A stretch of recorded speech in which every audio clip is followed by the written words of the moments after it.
Hello guys, welcome back to our channel. Figure of speech में आगे बढ़ते हैं। आज हम देखने वाले हैं एंटीथेसिस, आयरनी एंड अपॉस्ट्रोफी। अब तीनों भी फिगर्स ऑफ स्पीच काफी ज्यादा यूज होती है और काफी अच्छी फिगर्स ऑफ स्पीच है। जब भी ये फिगर ऑफ स्पीच बनी, काफी अच्छे से बनी है। काफी अच्छा इनका यूज होता है राइटिंग्स में, या फिर जो भी राइटर्स है, जो भी पोएट्स है, ये काफी ज्यादा इनका यूज करते हैं। तो पहली है एंटीथेसिस। एंटीथेसिस ऐसे फिगर ऑफ स्पीच है जिसमें एक ही सेंटेंस में हमें दो एग्जैक्टली ऑपोजिट वर्ड्स दिखेंगे। मतलब अगर एक ही सेंटेंस में हमें दो एंटोनिम्स दिख रहे हैं, ऑपोजिट वर्ड्स दिख रहे हैं, जैसे कि buying and selling, rose and fail, right and wrong, propose and dispose, अगर हमें ऐसे एग्जैक्टली अपोजिट वर्ड्स एक ही सेंटेंस में दिख रहे हैं तो उसे हम कहते हैं antithesis. For example, he rose each time he fell. rose, fell opposite word से एक में के एक ही सेंटेंस में आए हैं। he rose each time he fell। और एक एग्जाम्पल देती हूं,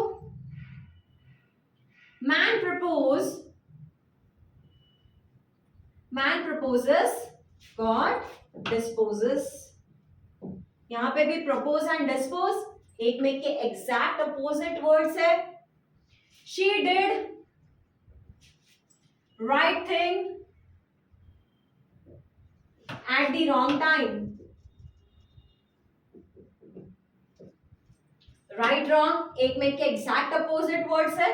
सो ऐसे अगर एक ही सेंटेंस में एक में के एग्जैक्ट अपोजिट वर्ड्स हमें देख रहे हैं बट एक ही सेंटेंस में, तो उस फिगर ऑफ स्पीच को हम कहते हैं एंटीथेसिस।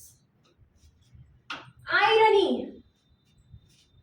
आयरनी दोस्तों, आयरनी का मतलब होता है सरकाज़म। सरकाज़म जानते हैं हम?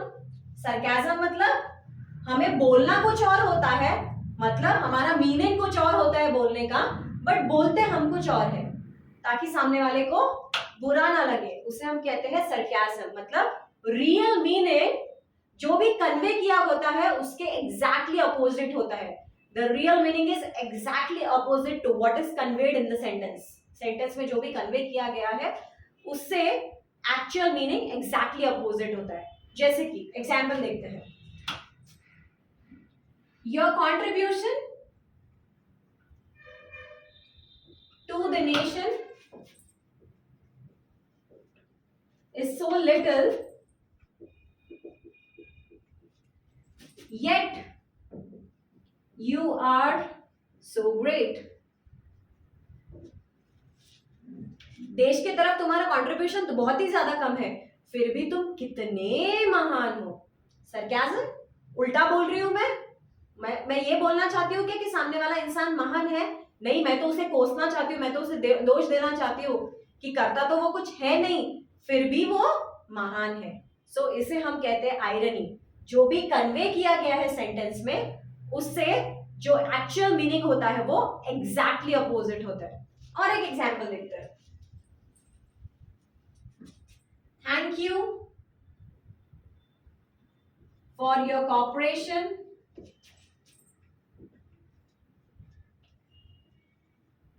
इन defeating me in the election. Sentence में कोई खड़ा होगा इलेक्शन में, हार गया बेचारा, और वो सामने वाले को बोल रहा है कि थैंक यू, तुमने मुझे इलेक्शन हराने में मदद की, इसके लिए तुम्हारा बहुत बहुत थैंक यू।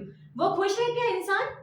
सामने वाले से नहीं है, वो तो हार चुका है इलेक्शन में, वो तो दुखी है, उसको तो बुरा लग रहा है, उसको तो गुस्सा आया है, फिर भी वो सामने वाले को थैंक यू बोल रहा है। मतलब वो उल्टी बात कर रहा है, वो सरकाज़म कर रहा है। तो ऐसे फिगर ऑफ स्पीच को हम कहते हैं irony. Apostrophe.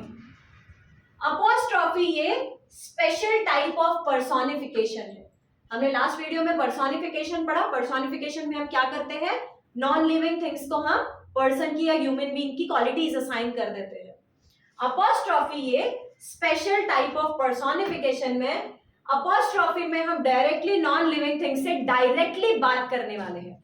Directly non living things को हम एड्रेस करने वाले हैं, उनसे हम डायरेक्टली बात करने वाले हैं. For example, come little leaves, the wind said one day.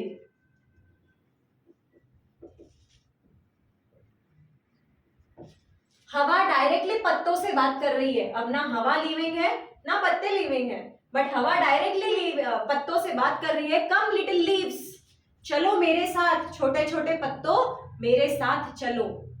Non living thing से डायरेक्टली बातचीत हो रही है यहां पे. Oh India, oh my India, you are so great. अब इंडिया लिविंग है क्या? नहीं, इंडिया नॉन लिविंग है, बट डायरेक्टली एड्रेस कर रही हूं मैं इंडिया को. Oh India, oh my India, you are so great. मैं डायरेक्टली नॉन लिविंग थिंग से बात कर रही हूं, डायरेक्टली मैं नॉन लिविंग थिंग को एड्रेस कर रही हूं. अगर ऐसा होता है तो उसे हम कहते हैं अपॉस्ट्रॉफी. तो आज हमने कौन से फिगर ऑफ स्पीच देखे? हमने देखे आयरनी, हमने देखा आयरनी हमें हम सरकाज़म करेंगे, मतलब जो भी कन्वे किया गया है उसका एग्जैक्टली अपोजिट मीनिंग होता है. हमने एंटीथेसिस देखा, एंटीथेसिस में एक ही सेंटेंस में दो अपोजिट वर्ड्स, दो एंटोनिम्स हमें नजर आएंगे. और apostrophe special type of personification है जिसमें हम नॉन लिविंग थिंग से डायरेक्टली बातचीत करेंगे, उनको डायरेक्टली एड्रेस करेंगे. आगे के वीडियोस देखना मत भूलिए क्योंकि फिगर ऑफ स्पीच अभी खत्म हुआ नहीं है. Stay tuned. Thank you.